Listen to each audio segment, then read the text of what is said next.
Okay, so I'm back working on this Maytag washing machine here. Like I said before, they're the same as the Whirlpool, and we're going to be replacing the washer pump here. Now, what you'll notice, the most obvious thing is that your clothes are going to be soaking wet at the end of the cycle. A lot of water left in there. Now, I would point out there could be other issues that are causing that, but this is, going to be the most likely. Now, I'd stated in a previous video that this was 3 years, and it's not even 3 years old. This machine's 2.5 years old. I got this in 22, so I stand corrected on that. But anyways, we're going to go ahead and get this thing unhooked here and get it on its side, and I'll show you replacing this. Now, you can get one of these aftermarkets. You can get the OEM. Not sure if it makes a lot of difference. I mean, 2.5 years. This one's failed, so it's up to you on that.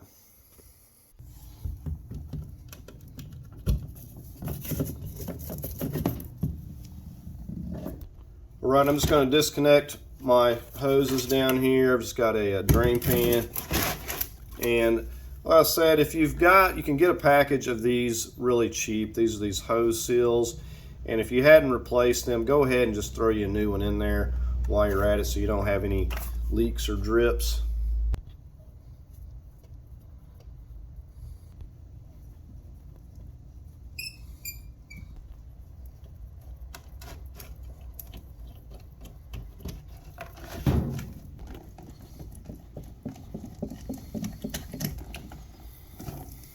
Okay, so we're just going to slide it out here and kind of lay it on its front. You want to have something down. So you just want to have something down. I got this rug that stays here, so it's not going to scratch anything up when I lay it over here.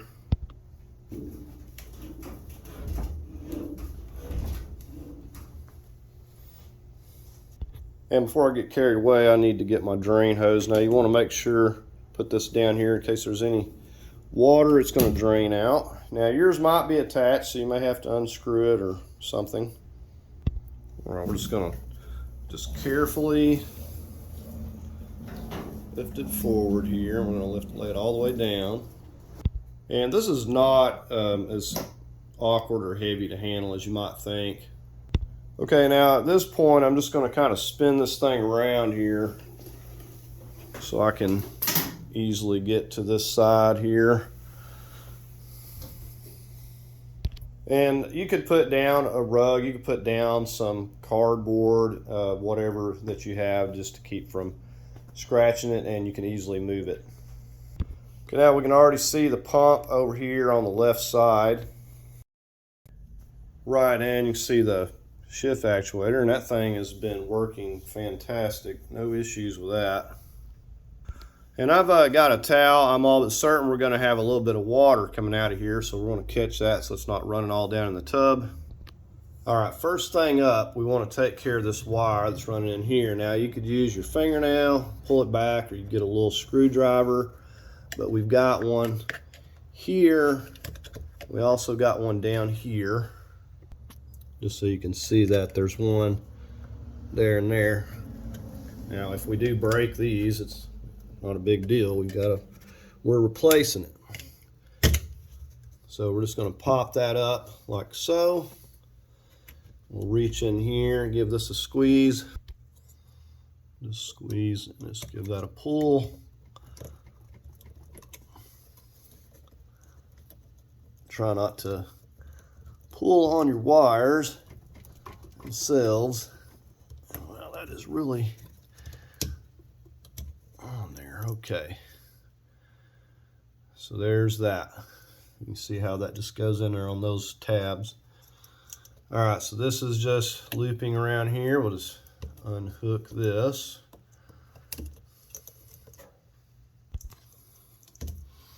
Get that over out of the way. I'm going to go ahead and take care of this clamp here.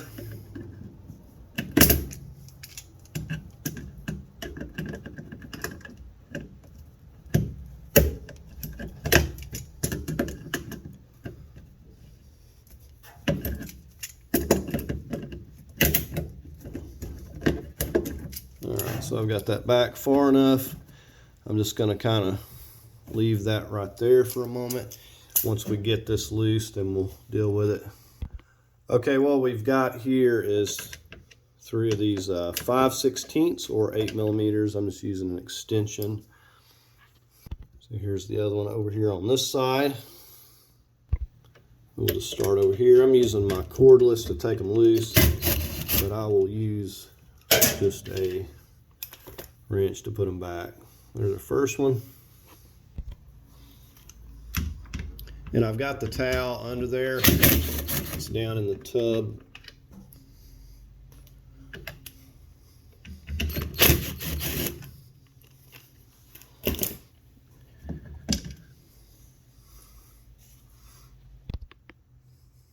Now seeing we're going to have some water down here, and we do.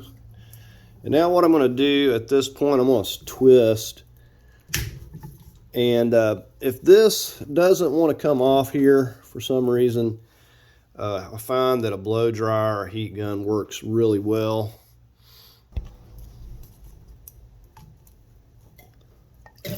Ooh, that's a lot of water. That was a good 2 cups of water dumped out of there. Okay, so regardless if this thing had been plugged or not, I'm replacing it. I'm already taking it loose and, you know, messing with it, so I'm going to replace it with a new one. But you would want to take a look in here and see if there's any obstructions or anything. You pop this up and look in here. This little rubber piece, if I can, you know, check in here, see if there's anything that could be blocking this. And by the same token, you know, we could check this part out. And it doesn't appear to be anything that's obstructing it. Basically, what happens is, you know, sometimes they just go out and they don't want to drain at all. In this case, it's like slowly going out. But it just gets where it can't handle the large volumes of water. So at that point, all you can do is replace it. So let's go ahead and get our new one over here. All right, so we can do a comparison here. And, you know, you want to look at this. Now, I went with the OEM. Like I said, you can use whichever one you want. The OEMs are quite pricey. I can leave links, but they're, you know, probably double the price of the aftermarket. And, you know, the best I can tell, it said that has the same name right here. I know you can't read it, but it says Hanu or something. And they have like the same name and numbers. So these are going to be identical. So let's go ahead and just slip the new one back on here. All right, so just like it came off, let's this back in here. And I'm not going to put that clamp on just yet, but this here portion is a tight fit right around this. Want to make sure, of course, that's clean of any debris. And I'm going to slip it right on there.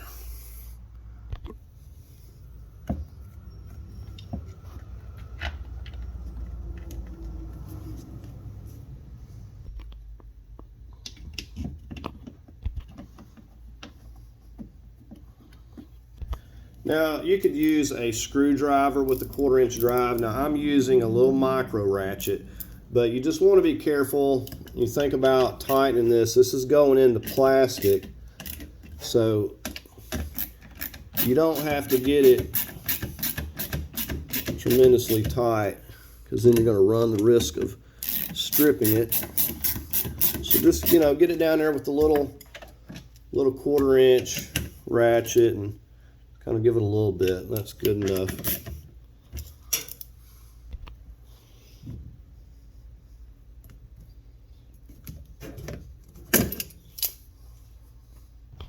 Now I've got to pop this thing back up.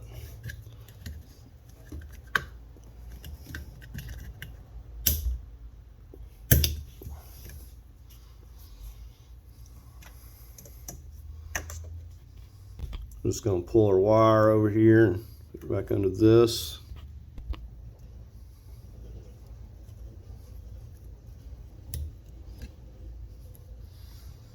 And just make sure it's snapped. Make sure that this wire is not going to get in the way.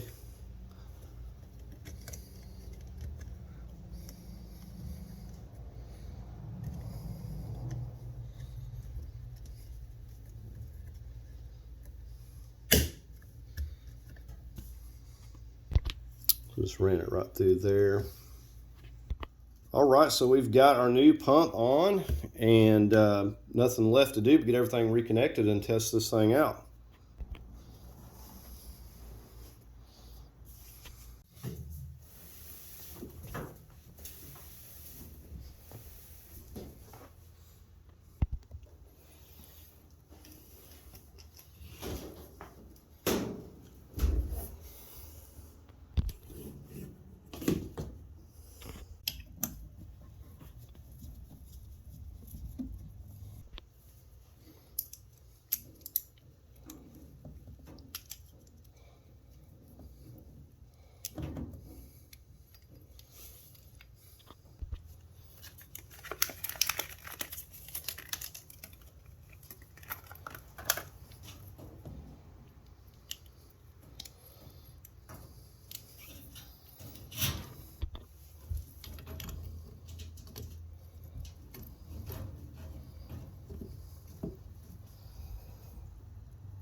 Go ahead and check these for leaks.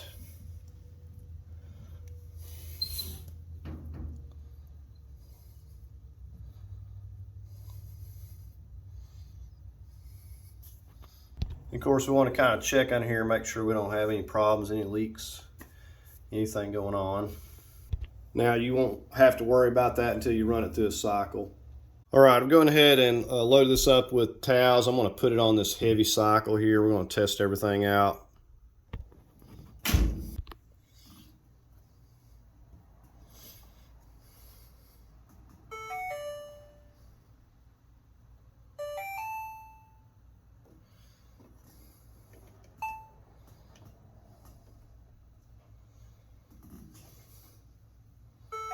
Yep.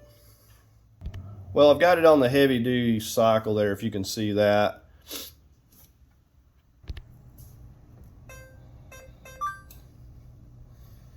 All right, so I've ran it through a cycle and it appears that the pump is working great and pumping all the water out like it's supposed to be. Not seeing any leaks or any issues, so it appears to be doing what it's supposed to be doing. So like I said, there could be lots of reasons, you know, that your clothes are wet and staying wet. You know, you'd want to check out, rule out other things. But if they're constantly staying soaked and it's not getting the water out, then most likely the pump is trying to fail. So that's going to do it for the video.